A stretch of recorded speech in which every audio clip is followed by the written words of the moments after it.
Welcome back YouTube channel. Thank you so much অদ্ভুত গল্পের সাথে থাকার জন্য। আর আশা করছি যে আপনারা অদ্ভুত গল্পের সাথেই থাকবেন। আর ছোট্টখাটো ফ্যামিলি নিয়ে আমি খুব ভালোই আছি। আর আমি চাইবো যে আপনারা রেগুলারলি অদ্ভুত গল্পের সাথেই থাকেন, কারণ আমরা দেখতে দেখতে অলরেডি 21 নম্বর এপিসোডে চলে এসেছি। তো আজকে হচ্ছে 21 নম্বর এপিসোড। খুবই ধামাকা হবে আজকের গল্পটা, সত্যি খুব অসাধারণ হবে এই গল্পটা মানে পড়তে গিয়েও আমার বুকের ভিতরে ধাক করে উঠছে, মানে ভয়ে আমি কম্পিত হয়ে গেছি। ঠিক আছে, তো যাই হোক, আজকের গল্পটা খুবই ফাটাফাটি হবে, এই জন্য খুবই মনোযোগ সহকারে শুনবেন। চলুন তাহলে বেশি বকবক না করে আজকের 21 নম্বর এপিসোড শুরু করা যাক। এই গল্পটা অনলাইন থেকে একটা ফ্রেন্ডের কাছ থেকে নিয়েছি। আমি ভিডিওতে আসার আগেই আমি পড়ে নিয়েছি গল্পটা। তো এই ফ্রেন্ডের ভাবির কাছ থেকে সে শুনেছে, তখন 21 সাল ছিল, এটা হচ্ছে মেবি 21 সালের ঘটনা। তো যাই হোক, ওই ফ্রেন্ডের ভাবি যেভাবে বলেছে আমি সেভাবে বলবো। হ্যাঁ, আসলে ওর ভাবি বলেছে যে আমি না আসলে ভূত, পেতনি, জিন এগুলো সম্পর্কে আমি কখনো বিশ্বাস করতাম না। আমি কখনো জানতামই না যে এগুলো আছে, আজও কি অলৌকিক কিছু আছে এগুলো আমি বিশ্বাস করতাম না।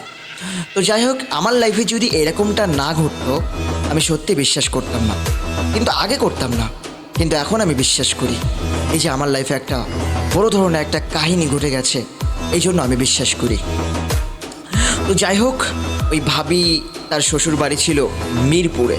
ঠিক আছে, তো শ্বশুর বাড়ি ছিল মিরপুরে, তার বাসায় দেওর ছিল 3-4 জন। তারপর সে হঠাৎ করে একদিন দেখে, রাত তখন প্রায় 8টা 8:30 বাজে। তো হঠাৎ করে কলের কাছে যে দেখে যে তার শাশুড়ি অজ্ঞান হয়ে পড়ে আছে। তার ঘাড়ের কাছে রক্ত, মানে মাথা ফেটে রক্তের বন্যা বয়ে গেছে।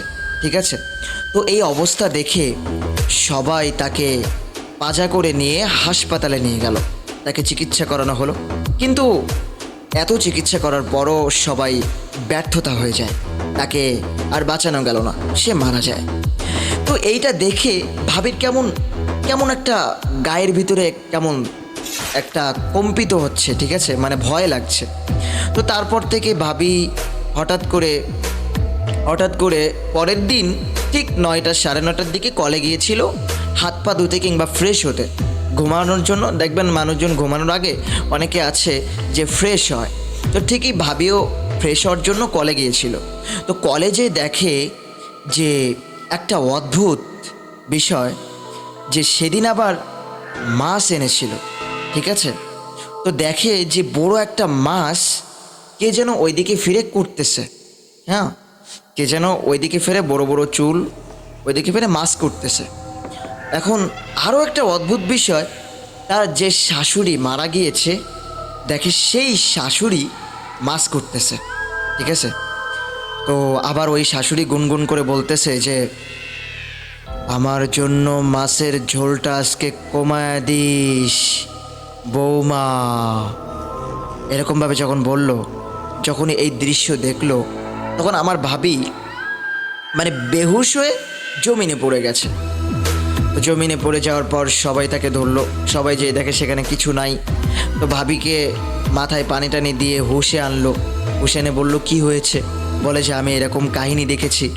তো এরকম কাহিনী দেখার পর সবাই তার কথা বিশ্বাস করে না, তাই কল্পনা করেছিস তুই, এই জন্য তোর মনের ভয়। ওটা আসলে প্রকৃতপক্ষে এটা আসলে ভয় না, এটা সাহস নিয়ে চলবি সবসময়। এরকমভাবে ভাবিকে অনেক জ্ঞান টান দিয়েছে।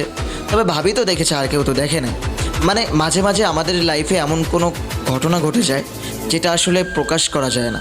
ঠিক আছে, মানে অদ্ভুত রকমের ঘটনা ঘটে যায়, সেটা আমি পেয়েছি, আমি দেখতে পেয়েছি, কিন্তু কেউ দেখতে পায় না। আমার লাইফে কিন্তু এরকম ঘটনা ঘটেছে। মনে করেন আমি শুয়ে আছি, হঠাৎ করে এমনটা হয়েছে যে আমি পুরো শরীর নাড়াইতে পারতেছি না, শুধু মানে নিঃশ্বাসটা হচ্ছে আর চোখটা নাড়াইতে পারতেছি, আর এরকম পুরো শরীরটা নাড়াইতে পারতেছি না। মনে হচ্ছে যেন কেউ আমাকে ধরে রেখেছে, এরকম মনে হচ্ছে কেউ আমাকে মানে আমার সাথে কুস্তাকুস্তি করতেছে, বুঝছো। তো যাই হোক, হঠাৎ করে এরকম হলো। তো কেউ তাকে পাত্তা দিল না, বলে তোর মনের ভয়, তোর শাশুড়ি তো মারা গিয়েছে, সে আসবে কীভাবে। তো যাই হোক, পরের দিন সবাই বলল, আচ্ছা ভাবি তুমি থাকো, আমরা একটু বাইরে ঘুরতে যাচ্ছি, আমাদের আসতে একটু লেট হবে, রাত হয়ে যেতে পারে। তো সেদিন ভাবি একা একা আছে। তো ভাবি আবার রাতের বেলায় বাইরের মানে মুদির দোকান থেকে কি একটা নিয়ে আসতে গিয়েছিল। তো নিয়ে আসতে যেয়ে এবার যখন আসবে, সিঁড়ি থেকে যখন উঠবে, তখন ওই যে যে শাশুড়ি মারা গিয়েছিল, ওই শাশুড়ির রুম থেকে কিসের জন্য একটা আওয়াজ আসতেছে, কেমন যেন একটা নিঃশ্বাসের আওয়াজ আসতেছে, ঠিক আছে? তো কেমন খটখটের আওয়াজ আসতেছে। তো ভাবি সাহস নিয়ে সেই দরজা, আসলে তার শাশুড়ি মারা যাওয়ার পর থেকে দরজা সবসময় অফ থাকতো, ওই দরজায় কেউ ঢুকতো না। তো ওই দরজার কাছে যে গিয়েছে সাহস নিয়ে, গিয়ে দরজা যখন খুলেছে, মানে খুলে যে কী দেখতে পেয়েছে এটা যদি আমি বলি, এটা পড়তে গিয়েও আমার আসলে খুবই ভয় করেছে। আর বলবো এখন আপনারা কীভাবে কী ভাববেন আমি বুঝতে পারছি না। তবে এর আগে আপনারা বলবেন যে এই গল্পটা আপনারা কেমন এনজয় করতেছেন। অবশ্যই গল্পটা যদি এনজয় করতে থাকেন অবশ্যই চ্যানেলটা সাবস্ক্রাইব করে রাখবেন, আর কমেন্ট করবেন, লাইক দিবেন। তো চলুন এবার গল্পে ফিরে যাওয়া যাক। তো যখনই দরজাটা খুলে দেখে যে তার শাশুড়ি কম্বল মুড়ি দিয়ে শুয়ে আছে। শুয়ে বলতেছে তার শাশুড়ি, বৌমা আমার জন্য একটু তেল নিয়ে আসো, আমার মাথাটা অনেক ব্যথা করতেছে। বৌমা যাও, আমার মাথাটা খুব ব্যথা করতেছে, তুমি আমার জন্য একটু তেল নিয়ে আসো।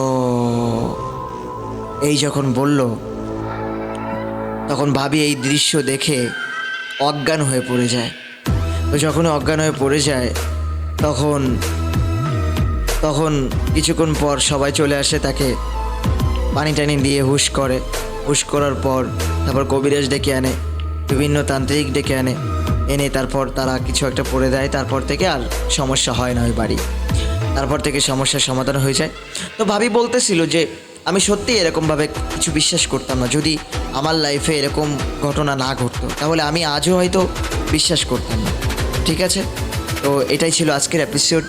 21 নম্বর এপিসোড আপনাদের কাছে কেমন লাগলো অবশ্যই কমেন্ট করে জানাবেন, আর 22 নম্বর এপিসোড পাওয়ার জন্য অবশ্যই চ্যানেলটা সাবস্ক্রাইব করে রাখবেন, আর পাশে থাকা বেল বাটন চেপে দিবেন। আজকের ভিডিওটা এই পর্যন্ত, ভালো থাকবেন সবাই, এখনই বিদায় নিচ্ছি 21 নম্বর এপিসোড থেকে।